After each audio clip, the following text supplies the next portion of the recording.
Sports as we welcome you to Bank of America Stadium in Charlotte. We've got a barn burner going, all tied as we pick up the action in overtime. So we're right back where we started, all even as the kick's away. This will be fielded inside the 5. And they will wrangle it down a couple yards shy of the 30. At their own 28-yard line. The Vikings ready to go again on offense. Their defense did its job, got the stop. All they need is 3, and this is over. Couldn't have done much else other than score themselves and end it.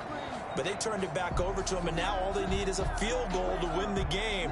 An excellent job by the defense. Can the offense finish things off? Yeah, part 1 is done, now part 2.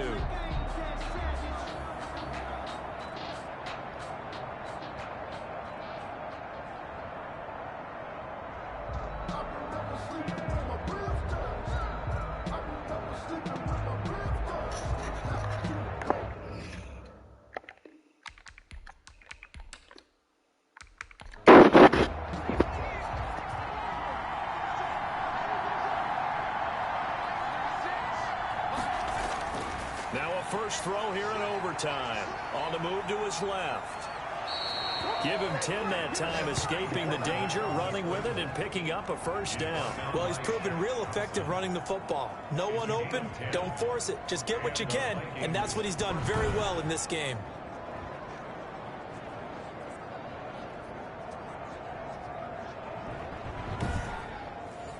So here's a 1st and 10 at the 38.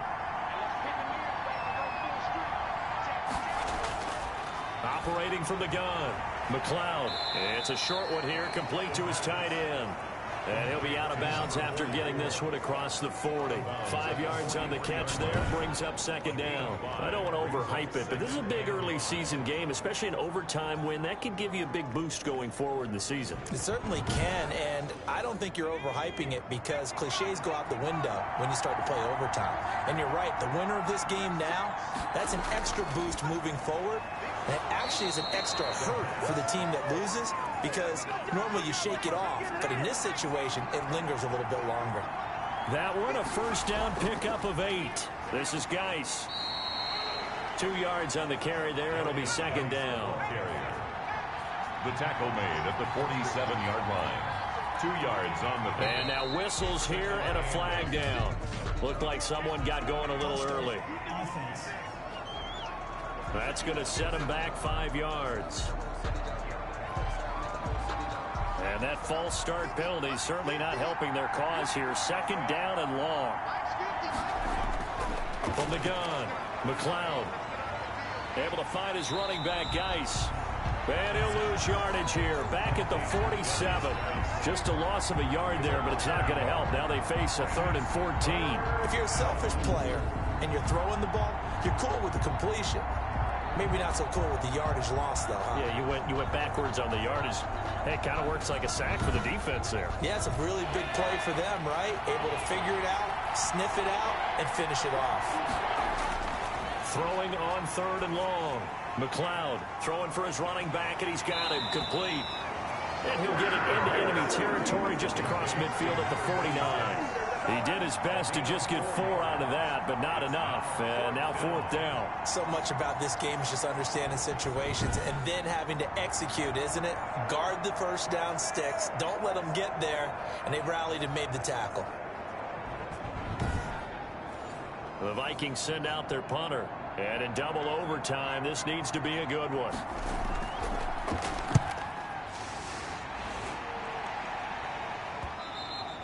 And this will hit just beyond the goal line as it's into the end zone for a touchback.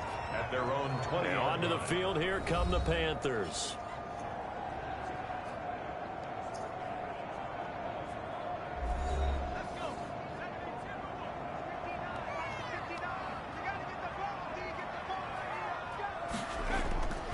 The drive begins with a run by McCaffrey.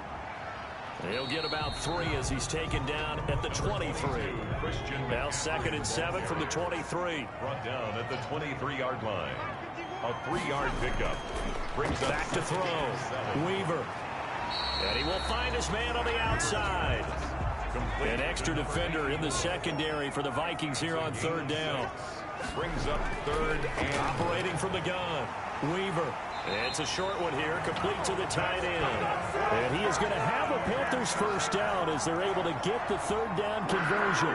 The defense surrenders a 13-yard pass play there on 3rd and 1. You don't always expect tight ends to be big in terms of run after the catch, but after that play, he joins a growing band of players that's putting that stereotype right on its ear.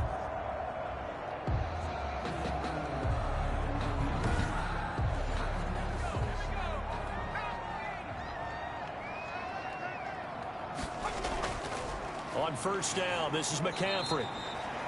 2 yards on the pickup there. It'll be 2nd and 8. He was brought down at the 45-yard line. A gain of 2. From the gun, Weaver. And a quick throw here, that's complete. Weaver. And he'll be brought down at the 48-yard line. Brings up 3rd down. They'll try and pick it up with McCaffrey. And he gets this one across midfield for the first down to the 46. Just a 1-yard pickup on the play, and it'll give him a fresh set of downs. Brandon, what were they thinking on defense there? They looked like they were playing for the pass. That was 3rd and short. Yeah, it was an easy pickup because they handed it to him. That was way too easy. Just looked like absolute confusion defensively. Not sure why they were in that set. Yeah, I'd say you ought to have a few men in the box there.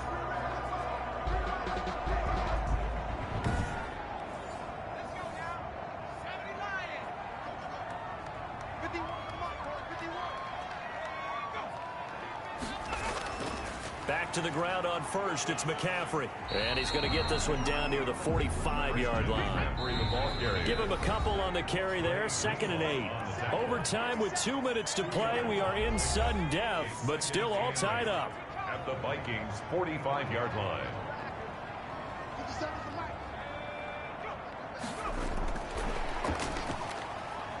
And he'll lose yardage here, back at the 47. They wind up losing a couple there, so they go behind the original line of scrimmage, and now 3rd and 11 coming up. I like the idea to mix it up from time to time because, let's face it, you can't be predictable. But the execution was a little lacking on this one, right? They might want to go back to the drawing board with that call. They'll set up the screen to McCaffrey. And he can only manage to get this to the 45-yard line. Well short of the first. That's going to bring up 4th down. Only a gain of 2 there. They dialed up the screen pass on 3rd down, and for a second it looked like it was all going to come together, and they had a chance to pick up a first down, but the defense got there and finished it off.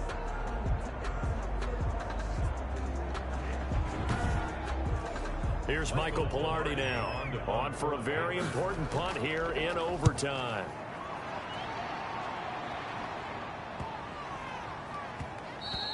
And that'll hit at the 5 and go into the end zone for a touchback. At their own 20. And now out comes Minnesota. Neither team scored yet. Now we go to sudden death. Next points win this game. How about the tension right now? It is ratcheted up, isn't it? I mean, now whatever happens, points are scored. That's your ball game. Can't wait to see the defense now. Do they get a little more aggressive in order to not let the team just drive the ball easily down the field? Got to be careful, though, right? Yeah, if you're too aggressive, you just give up something easy and cheap. But some defensive coordinators, they'd rather take a stand that way as opposed to being nickel and dime down the field. 23-yard line. To throw on 2nd down, McLeod. And this one incomplete. Too much contact to hold on to that one, and it's 3rd down. He was covered by... They head to the line facing a 3rd and 7 following the incompletion on 2nd down. Operating from the gun, McLeod steps away. He may try and run for this. No one there to help out downfield, but no problem. Scrambling for 22 and a first. We just saw a nice example of why teams often bring in baseball guys to teach quarterbacks how to slide in key situations. You want to protect your franchise guy. Make sure he doesn't get hurt.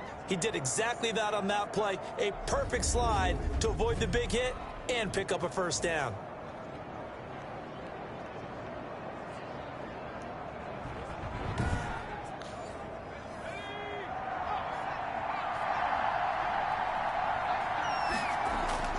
throwing on first down. McLeod. And seeing no options, he just tosses this one away incomplete. On the throw. Now that'll bring up second down. Howard on the coverage. To throw again. McLeod. It's a short one here, complete to his tight end.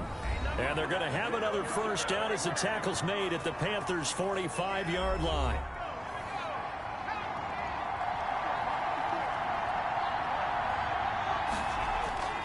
From the gun, McLeod firing quickly here, and that's complete. It's another 10 yards on that one and another first down. On the pickup. It's second. So this is certainly a tough test here in the early career of the rookie kicker. This to win it in overtime. And he got it. The kick is good in overtime. He's able to split the uprights. And it'll be a fun time in the Twin Cities tonight. The Vikings win it. We were just treated to an absolute dandy in this one. A great finish in overtime with a long field goal. Everybody, including us, on the edge of their seats. Quite a game.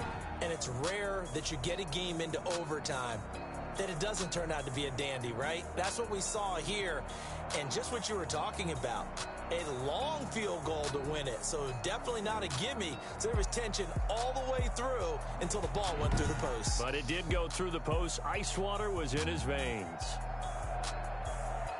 So for Minnesota, they did what they needed to do. They split their first 2 road games of the year. And they'll return home next week to take on the Miami Dolphins. Meanwhile, for Carolina, they'll drop to 0-2. And they'll try to turn it around next week as they head to Atlanta for a matchup with the Falcons.